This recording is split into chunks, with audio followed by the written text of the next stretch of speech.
in the second So trial. I want to talk about the second trial in just a bit, but let's talk about the first trial, because that was just days ago, where the jury was deadlocked and ended with a mistrial. I want to play some sound of an anonymous juror who talked about the deliberations and what happened. Take a listen. It was hopeless. It was. Bob Ford took the opportunity to shoot him in the back of the head. You see this spot over here? Imagine Jesse falling backwards out of the chair onto the floor. I can see there's an indentation. It was originally a bloody spot on the floor, and souvenir hunters picked the bloody splinters away to leave an indentation in the floor. Unbelievable. Hundreds of people scurried to the house to see the body. They took his chairs, they took clapboards off the side of the house. Once they knew it was Jesse James, they were immediately ripping apart the house. Bob Ford, who hoped to gain fame and a $10,000 fortune, receives a fraction of the bounty, then flees Missouri in fear for his life. He wanted to be Jesse. He wanted his life. And so he eventually took his life. He didn't get too much out of it. A lot of disrespect. Now Sandy hopes a collector will pay big bucks for the historic image of James and his killer. She makes dozens of calls, but there's a glaring problem. People wanted to see proof. They wanted to see authentication. They wanted to see forensics. There are plenty of family stories that so-and-so got handed this down, but there's no paperwork or genealogy. Rob Burley, owner of Burley Auction Gallery in New Braunfels, Texas. Old West relics, there's so few real ones out there, so the ones that can document, there's a built-in value. There's more people collecting them every year. Sandy keeps looking for anyone who can help her attract the interest of those collectors. It's early 2015 when she comes across a news story about Lois Gibson, who authenticated yet another photo of Billy the Kid. She did Billy the Kid. And so that was another, okay. The pit lane and the paddock on Formula One's race weekend. CNN's The Circuit will bring you all the latest. The drivers, the teams, and the cars. You can't afford to have mishaps. You have to be on the limit and on the edge the whole time. It's exciting. It's very close. The second. Probably like dunk a nice piece of broccoli in there. That's just me though. Broccoli. Yeah, and then you kind of squeegee it out with the broccoli. Oh, ooh, and look at these beautiful Beautiful. stars. They're nice and fluffy. Over the top. Just, I like the finish with just a little bit of salt, just a tiny bit. These look great, Marcella. Give them a try. Mmm. Yeah. Mmm. Mmm. Oil and a couple tablespoons of butter. It's that mixture of butter and olive oil that creates a very rich risotto. So like traditional risotto, we add both.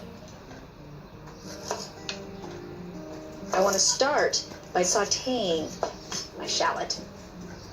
A little bit of an onion flavor. Slice it up. There we go. Let's add the shallot. Growing up, we had a lot of risotto. It's a really easy way to feed a big family. That and a salad, you're done, right? One pot meal. That's why. A little bit of salt. A little bit of pepper. The salt brings out the moisture in the shallot itself. Okay. Then we want to add the farro. So this is farro. It's a grain and it has a similar texture and flavor to barley. So we're going to use 1.5 cups of farro. And this is kind of hard to Season with authority. And then we're going to take that rub. Look at that. So that's the rub. That's the Okay. rub. Right all up over there. Look at this kid in there with your hands, right? Yes. Get that. That's what real men do. That's what real men do. Real men season with authority and with coffee. Or espresso. Me and Jeffrey will be using espresso ground. Exactly. We'll be out for 3 days just eating steaks. All right, rub it in. A nice amount. Oh, look at that. But not everyone is sold on its whimsy. What do you suppose is underneath that? You're kidding. There you go. I'm not gonna lie, that's kind of weird. Shying away from quirky components means a return to the more traditional school of thought. In terms of location, it's not quite as close to the Hyde Park and the centre of things. It's set back a little bit. but it also signals a departure from Lauren's dream locale. It's not as much in the thick of things as some of the other apartments that we've seen, and so I'm not totally sure about the location. It's 2 bedrooms. What does that mean for price? Well, don't hate me too much. It is $3,400 a month. Ooh, okay. I know, but you know he might be in a bit negotiable. I'm really not loving that price. So welcome in. If you want to just follow me into the reception room. Oh, wow. How do you like that? Зеркало это такой, знаете, манящий трюк Over here you've got this lovely kitchen. продавцов. Fully fitted, very easy to maintain and clean. You've got a wine cooler. Тем более она там не подходит по текстуре, там в общем интерьере. Clearly, yeah. The kitchen is wide, granite countertops for cooking, and there's lots of space. Иногда дешевку можно продать задорого, потому что смотря как сознание покупателя пошло. Lauren will have a chance to potentially have an office. The cooking 30 minutes or longer, you want to add a little bit of fresh herbs just to kind of bring back that freshness into the dish. Okay, so add that right in there. Which movie does Clint Eastwood play a Missouri farmer who joins a band of Confederate raiders? It's the outlaw Josie Wales. Eastwood's character is loosely based on Jesse James.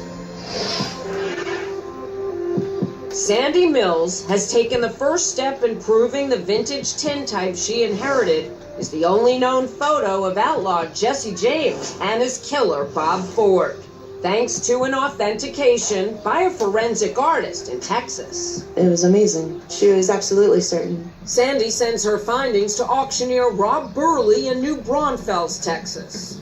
Rob's impressed. But there are still questions of where the tintype came from and how Sandy's family ended up with it. The value often is dependent upon how good the provenance is. Provenance. That's auctioneer talk for evidence that an artifact is exactly what you say it is. Seems Sandy hasn't convinced him yet. But thanks to Lois Gibson's analysis, the tintype is now getting some buzz in the press. That's how Frida Cruz Hardison, that local historian we met earlier, catches wind of the story. What was your first reaction? I was very intrigued immediately. The thing that popped out to me was the name of Pauline Roundtree, which was Sandy's 3 times great-grandmother. Frida turns to her genealogy database. It maps the connections of nearly 15,000 people to the Jesse James family. She types in the name. Is to create and nurture a strong future generation of Antiguan sailors. For 50 editions of the race, Hugh Bailey has been sailing with a group of budding young sailors, and this year is no exception. We have a sailing school, and the youngsters attend that, and their dream is to get on one of these boats. So they do from time to time when they get older and learn the sailing skills. The yachts will take them. Sailing out there is just it's my home. It's my backyard, it's my home. It's a big opportunity for me because it's my first.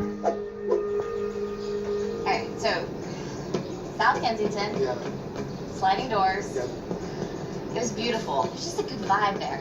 But there were so many different weird things about this, and how bizarre. He slid open the whole side of the wall. He did. And how about the toilet?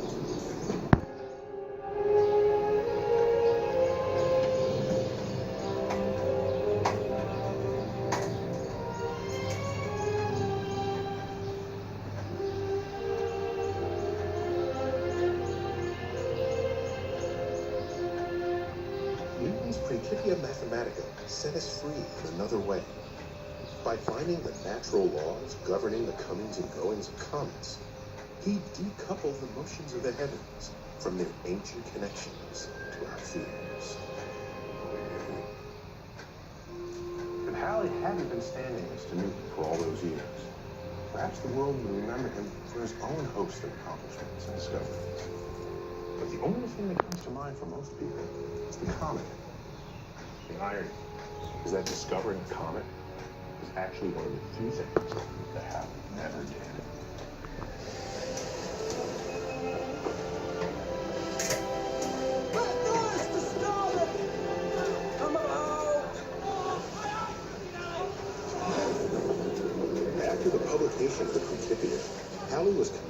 guys came to lead 3 ocean voyages, scientific expeditions